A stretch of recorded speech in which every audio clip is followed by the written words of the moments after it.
أعوذ بالله من الشيطان الرجيم. بسم الله الرحمن الرحيم. ولقد يسرنا القرآن للذكر فهل من مدكر.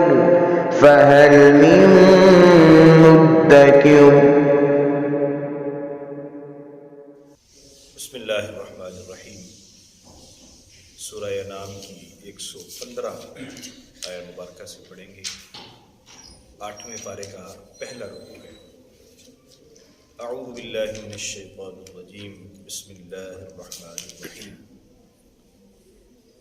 وتمت کلمۃ ربک صدقا وعدلا لا مبدل لکلماتہ وہو السمیع العلیم.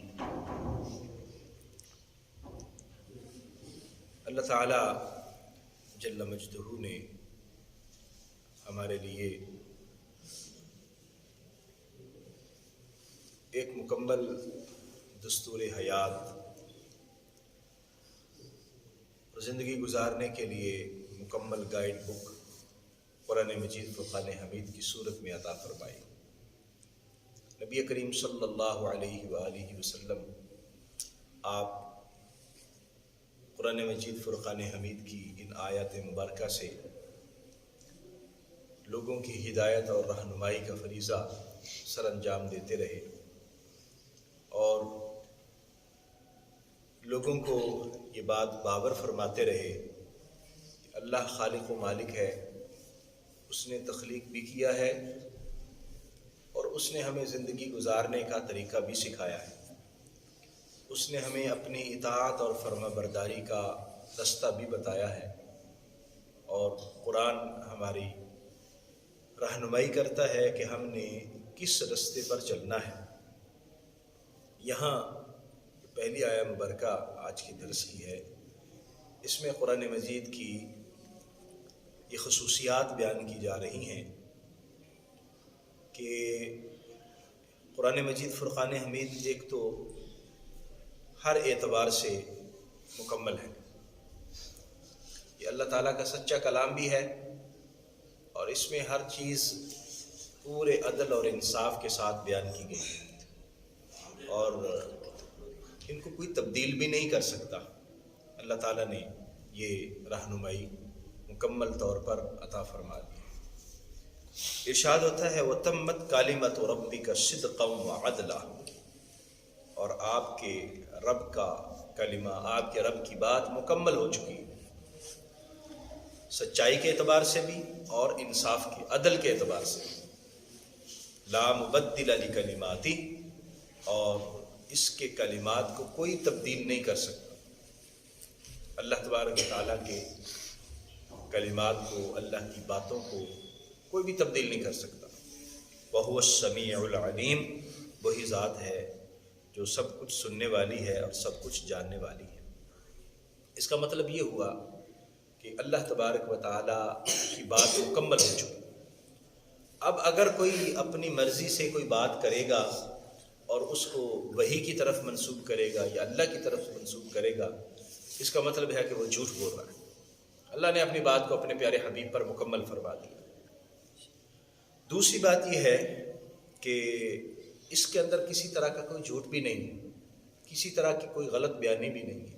یہ اصدق الصادقین کا کلام ہے اور ہر اعتبار سے سچا ہے اور عدل کے بھی تمام معیارات پر پورا اترتا ہے.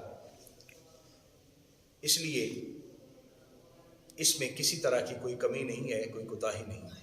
اور اس کی اگلی صفت یہ بیان فرمائی گئی کہ اس میں کوئی تبدیلی بھی نہیں کر سکتا. اللہ تعالیٰ نے جو اپنے اس مبارک کلام کے اندر چیزیں ارشاد فرمائی ہیں وہ پایہ تکمیل تک پہنچ گئی، وہ مکمل ہو گئی ہیں.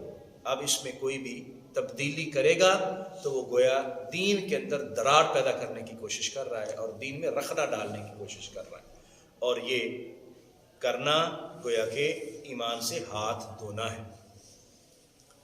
وَإِن تُطِيعْ أَكْثَرَ مَنْ فِي الْأَرْضِ يُضِلُّوكَ عَنْ سَبِيلِ اللَّهِ، اور اگر آپ بات مانیں گے اکثر زمین میں رہنے والے لوگوں کی زمین میں بسنے والے اکثر لوگوں کی آپ بات مانیں گے، یضلوک عن سبیل اللہ، تو آپ کو سیدھے رستے سے ہٹا دیں گے.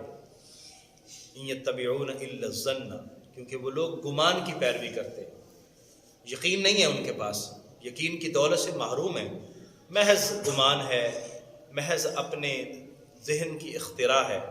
وَإِنْهُمْ إِلَّا يَخْرُصُونَ، اور وہ اندازے سے باتیں کرتے ہیں، اٹکل پچو جس کو ہم کہتے ہیں، اندازہ لگا رہے ہیں، ان کے پاس حقیقت نہیں ہے، ان کے پاس یقینی چیز نہیں ہے. اس سے ہمیں یہ بات بھی معلوم ہوتی ہے کہ جب قرآن مکمل ہو چکا ہے اور قرآن کی تمام آیات مبارکہ اور تمام احکام بالکل واضح ہیں اور عدل کے تمام معیارات پر بھی پورے اترتے ہیں اور سچائی میں بھی کامل ہیں، تو پھر ہمیں قرآن کی اتباع کرنی ہے، قرآن کی بات ماننی ہے.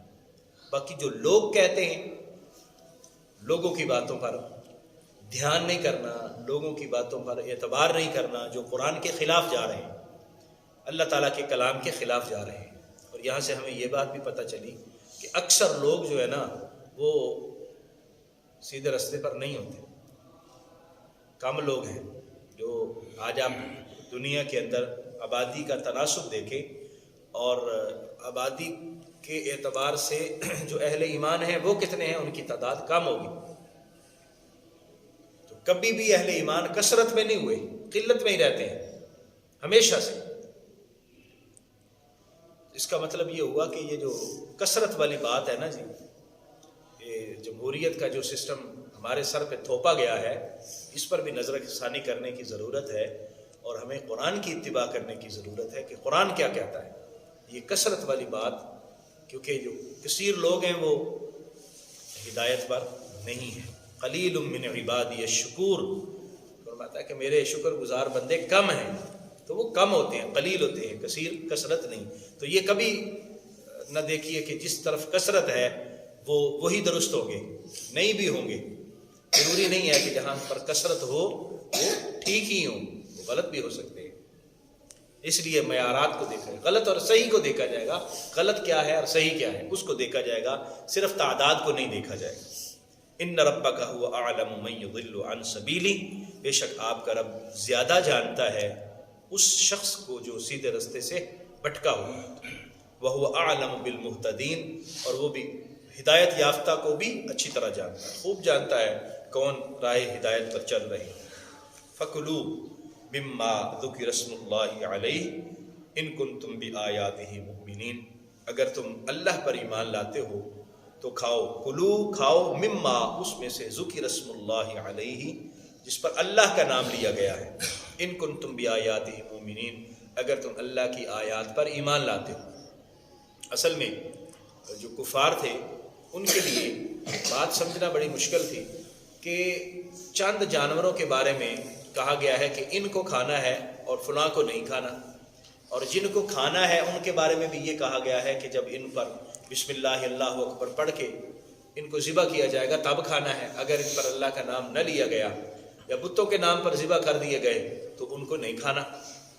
کہتے تھے کہ عجیب بات ہے کہ جس کو اللہ نے مارا ہے، مر گیا، اللہ نے مارا ہے، اس کو کہتے ہو کہ نہ کھاؤ، اور جس کو تم خود ذبح کرتے ہو، تم مارتے ہو، کہتے ہو اس کو کھا لو. یہ بھی عجیب بات ہے. میں کہ ہم اپنی سوچ اور اپنے فہم کے مطابق نہیں چلیں گے، ہمیں اللہ نے جس طرح کہا ہے ہم اس کے مطابق چلیں گے. اور اللہ نے کیا فرمایا؟ اللہ نے فرمایا کہ جس جانور کو اللہ کا نام لے کر ذبح کیا جائے اس کو کھاؤ. یہ جو بتوں کے نام پر جانور ذبح کیے گئے ہیں یا بتوں کے آستانوں پہ چڑھائے گئے ہیں، بتوں کی نظر پوری کی گئی ہے بتوں کے نام پر، وہ سب حرام ہیں، ان کو ترک کر دو، ان کو چھوڑ دو. وما لکم لا اللہ تأکلوا مما ذکر اسم اللہ وما لکم اللہ تأکلوا، اور تمہیں کیا ہوا ہے کہ تم نہیں کھاتے اس میں سے ذکر اسم اللہ علیہ جس پر اللہ کا نام لیا گیا. وقد فصل لکم ما حرم علیکم، اس نے تفصیل سے بیان کر دی ہیں وہ چیزیں جو تم پر حرام کر دی ہیں. الا ما اضطررتم الیہ، مگر جو تمہارے لیے مجبوری بن جائے، جس پر کوئی چارہ کار نہ ہو اور تم اس کو استعمال کرنے پر مجبور ہو جاؤ تو اس کی اجازت دی گئی. یہ ہم پیچھے بھی پڑھ چکے ہیں سورہ مائدہ میں اللہ تعالیٰ نے ہمیں شترے بے مہار کی طرح نہیں چھوڑا ہے، جو مرضی آتی ہے کرتے جائیں، جو دل کرتا ہے کھاتے جائیں، نہیں، حلال اور حرام کا پورا ایک نصاب عطا کیا ہے کہ یہ چیز حلال ہے اس کو کھاؤ اور یہ چیز حرام ہے اس سے اجتناب کرو۔ اسی طرح جانور، اور اس میں بھی جس پر اللہ کا نام لیا گیا ہے، جس کو اللہ کے نام پر ذبح کیا گیا ہے، وہ بھی حلال جانوروں میں سے اس کو کھانا جائز ہے۔ ہاں، مگر ایسی صورتحال بن جاتی ہے کہ انسان مجبور ہو جاتا ہے، کھانے کو کچھ نہیں اور زندگی ختم ہونے کے قریب ہے اور وہاں پر کوئی اور چیز نہیں ہے کہ انسان اپنی زندگی کو بچا سکے، نہ کھانے کی نہ پینے کی، تو جو حرام چیز ہے اس کو اتنا کھانے اور پینے کی اجازت ہے جس سے اس کی زندگی بچ جاتی ہے۔ یہ مجبوری کی حالت میں اللہ تبارک و تعالیٰ نے اجازت عطا فرمائی ہے۔ وَإِنَّ كَثِيرًا لَيُضِلُّونَ بِأَهْوَائِهِمْ بِغَيْرِ علم، اور اکثر لوگ جو ہے وہ گمراہ ہوتے ہیں اپنی خواہشات کی بنا پر۔ وَإِنَّ كَثِيرًا، بے شک اکثر لوگ، لَيُضِلُّونَ، وہ گمراہ کرتے ہیں، بِأَهْوَائِهِمْ، اپنی خواہشات کے ساتھ، بغیر علم، علم کے بغیر۔ علم نہیں ہے، صرف اپنی خواہشات ہیں، صرف اپنی سوچ ہے، صرف اپنی فکر ہے، اور اس سوچ اور فکر کی بنا پر بہت سارے لوگوں کو گمراہ کرنے کا سبب بنتے ہیں۔ ان ربک هو اعلم بالمعتدین، اور آپ کا رب بہت اچھی طرح جانتا ہے جو تجاوز کرنے والے ہیں، جو زیادتی کرنے والے ہیں، اور اللہ تبارک و تعالیٰ کے احکام کی نافرمانی کرنے والے، اللہ ان کو اچھی طرح جانتا ہے۔ تو ہمیں جو حکم دیا گیا ہے وہ یہ ہے کہ ہم قرآن کی اتباع کریں گے، قرآن مجید فرقان حمید کے احکام کو مانیں گے، اور جس چیز سے متعلق اللہ تعالیٰ نے ہمیں منع کیا ہے اس سے ہم رک جائیں گے۔ اور اسی طرح جانوروں کے حوالے سے ہمیں حکم دیا گیا کہ یہ تم نے استعمال کرنے ہیں اور یہ نہیں۔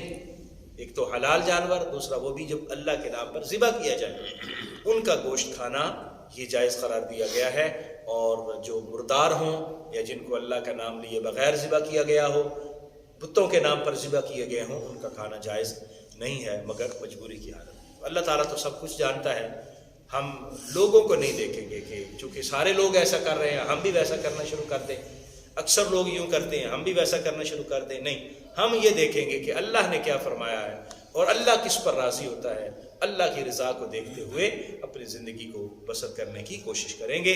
اللہ کریم ہمیں توفیق عطا فرمائے، آمین۔ آخر دعوانا ان الحمد للہ